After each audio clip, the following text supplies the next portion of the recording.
ಆದ ಗುರು ಹಿರಿಯರಲ್ಲಿ ವಿನಂತಿ ಮಾಡಿಕೊಳ್ಳೋದೇನಪ್ಪ ಅಂದ್ರ ನೀವು ಯಾರಿಗ್ರೆ ಅನಲ್ದಂಗ ಭಜನಿ ಮಾಡ್ರಿ ಅಂದ್ರ ಮಾಡ ಅವಕಾಶ ಒಂದಲ್ಲ. ಇವ್ರು ಗುರುಗಳು ಅಂತದ್ ಇವ್ರಿಗೆ ಕಲ್ಸಿಲೆ. ಇವ್ರೀಗ ಸೂತ್ರ ನುಡಿಯೋದಾಗಲ್ಲ. ಒಂದ್ ಬಬ್ಲಾದಿ ಸಾಯನವ್ರ ಮುತ್ತರ ಪದ ಹಾಡೋರು ಗಂಡ ಹೆಂಡತಿ ಮಾತಾತ. ಎಲ್ಲೋ ನಿನ್ ಗಂಡ ಹೆಂಡತಿ ಮಾತ ಸಿಕ್ ಬಂದಿ ಮೊಳಕಾಲ ಹಚ್ಚ ಭಜನಿ ಮಾಡು. ನಾ ಹಾಕಿ ಬಲ್ಯಾಗ ನೀ ಸಿಕ್ ಬಿದ್ದಿದ್ ಮಲ್ಲಿಕಾರ್ಜುನ, ಅದು ನಿನಗಿನ ಏನೋ ಗುಣ ಇಲ್ಲ.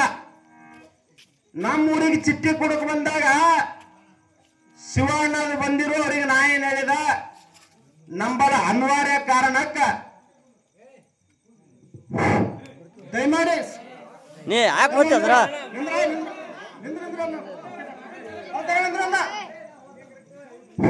ದಯಮಾಡಿ ಎರಡೂ ಭಜನಾ ಸಂಘದಲ್ಲಿ ವಿನಂತಿ ಮಾಡ್ಕೊಳ್ತಾ ಇದ್ದೀನಿ. ಯಾರೋ ವೈಯಕ್ತಿಕ ಹೆಸರು ಬಳಸಬಾರದು, ಮೊದಲೇ ಸೂಚನೆ ಮಾಡಿದೆವು. ದಯಮಾಡಿ ಹೇಳೋದಕ್ಕೆ ಸ್ವಲ್ಪ ತಾವು ಪಾಲನೆ ಮಾಡ್ಬೇಕಂತಕ್ಕಂಥ ಮಾತ್ರ ತಮ್ಮಲ್ಲಿ ವಿನಂತಿ ಮಾಡ್ಕೊಳ್ತಾ ಇದ್ದೀನಿ. ಯಾರು ವೈಯಕ್ತಿಕ ತಮ್ಮ ಹೆಸರು ಬಳಸಬಾರದು ಅಂತಕ್ಕಂಥ ಮಾತ್ರ ತಮ್ಮಲ್ಲಿ ವೈಯಕ್ತಿಕ ಹೆಸರು ಯಾರು ಬಳಸಬಾರದು. ಅದಕ್ಕೆ ತಮ್ಮ ಸಾಹಿತ್ಯ ಯಾರು ಬೇಕಾದ್ರೆ ಅದಕ್ಕೆ ಯಾರು ಹೆಸರಿಟ್ಟು ತಾವು ಮಾಡಬಾರದು ಅಂತಕ್ಕಂಥ ಮಾತ್ರ ತಮ್ಮಲ್ಲಿ ವಿನಂತಿ ಮಾಡ್ಕೊಳ್ತಾ ಇದ್ದೀನಿ. ಮಾದೇವಣ್ಣ ನೀವ್ ಹೇಳ್ದಂಗೆ ಭಜನೆ ಮಾಡ್ತೀವೋ ನಮ್ಮ ಗುರುವಿಗೆ ನಾವು ಹಂಚ್ಕೊಂಡು ಹೋಗ್ಲಕ್ ನಾವೇನ್ ಇದಿಲ್ಲ. ವೈಯಕ್ತಿಕ ಬರಲ್ಲ ಭಜನೆ ಮಾಡ್ತೇವೆ. ನೀವು ಸುಮ್ಮ ಕೂತ್ ಕೇಳಿ, ನೀವು ಕೇಳ್ಬೇಕಷ್ಟೇ. ನಮಗೆ ಎಲ್ಲ ಕಡೆ ನಮಗೆ ಹ್ಯಾಂಗ್ ಬೇಕು ಯಾವ ಮೂಲಿಗೆ ಆ ಮೂಲಿಗೆ ಜಡಿತೀನ. ಈ ನನ್ನ ಗಂಡಗೆ ಇವನಿಗೆ ಬಿಡ್ತಾ ಅಂದಿರಿ. ಗುರು ಬೇಕಾದ್ರೆ ತನು ಮನದಾನ ಮೂರು ಗುರುವಿಗೆ ಕುಟ್ಕೋ ಆಗ ಸಿಗ್ತದ ಅಮೃತ ಗುಟ್ಕೋತನ ಪದ ಹಾಡ್ದ.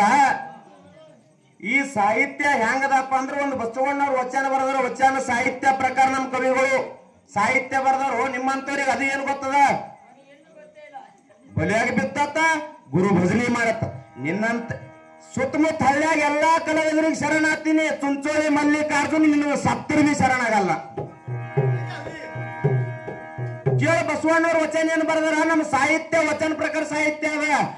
ಗುರುವಿಗೆ ತನವನ್ನು ಕೊಟ್ಟು, ಲಿಂಗಕ್ಕೆ ಮನವನ್ನು ಕೊಟ್ಟು, ಜಂಗ ಮನಿಗೆ ಧನವನ್ನು ಕೊಟ್ಟು, ಇಂಥ ತ್ರಿವಿದ್ಯಕ್ಕೆ ತ್ರಿವಿದ್ಯೆ ಕೊಟ್ಟು, ನಾನು ಶುದ್ಧನಾದೇನು ಕಾರಣ ಕೂಡಲ ಸಂಗಮಯ್ಯಮ್ಮ ಅಂತ ವಚನ ಬಸವ ತತ್ವದ ಮತ್ತೆ ಏನೇನು ಬಾಕೋ ಆಚಾರ್ಯ ಹೇಳ್ತಾನ. ರಾಮ ಲಕ್ಷ್ಮಣ ಸಣ್ಣವರು 12 ವರ್ಷದ ಬಾಲಕರು ಬ್ರಹ್ಮಾಂಡದಾಗ ವನವಾಸಕ್ಕೆ ಬಂದವರಂದಿನ ಮಲ್ಲಿಕಾರ್ಜುನ ಮದಿ ಆಗ್ಯಾರ ತಿಳಿಲ್ಲ. ಬೆಕ್ಕಿನ ಉಚ್ಚಿಗೆನ ಹೊಯ್ಕೊಂಡಿದ್ದಕ್ಕೆ ಇವಾಗ ಮದಿ ಆಗ್ಯದತ್. ಮದಿ ಯಾಕಾಡೋ ಹ್ಯಾಂಗ ಭಜನೆ ಮಾಡೋದ್ ಕಲ್ತಿದೀನಿ. ಗುರುವಿನ ಹೆಸರು ಎತ್ತಬಣ್ಣಿ, ಗುರುವಿನ ಹೆಸರು ಎತ್ತಂತ ಅವಕಾಶ ನಿಂದಲ್ಲ.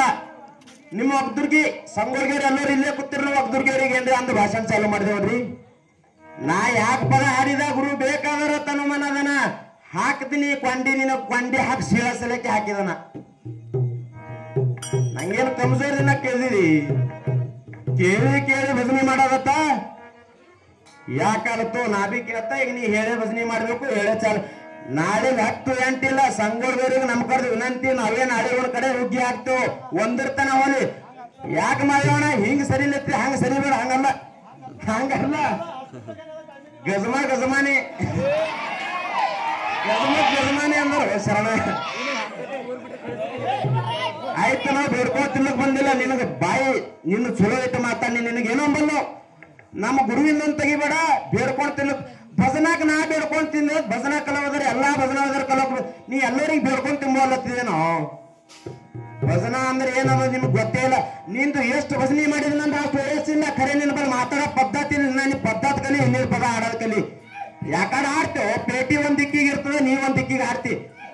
ಹಳದಾಗ ಬಿತ್ತು ಜಾಗ ಹೋಗಿ ಮುಂದೆ ಅಲ್ಲಿ ಜ್ಞಾನಿಗಳೆಲ್ಲ ದೂಡ್ತಾರ, ನೀನು ಗುಮ್ತಾರ. ನೀನ ಚಿತ್ತಿಟ್ಟು ಮಾತಾಡಿಲಿ. ನಿನಗೆ ಬಿಟ್ಟಂದ್ರೆ ಬಿಟ್ಟಂದ್ರೆ ಕೇಳ. ನಾ ಏನು ಕಮ್ಜೋರ್ಗಿನ ತಿಳಿದಿದೆ ನನಗ.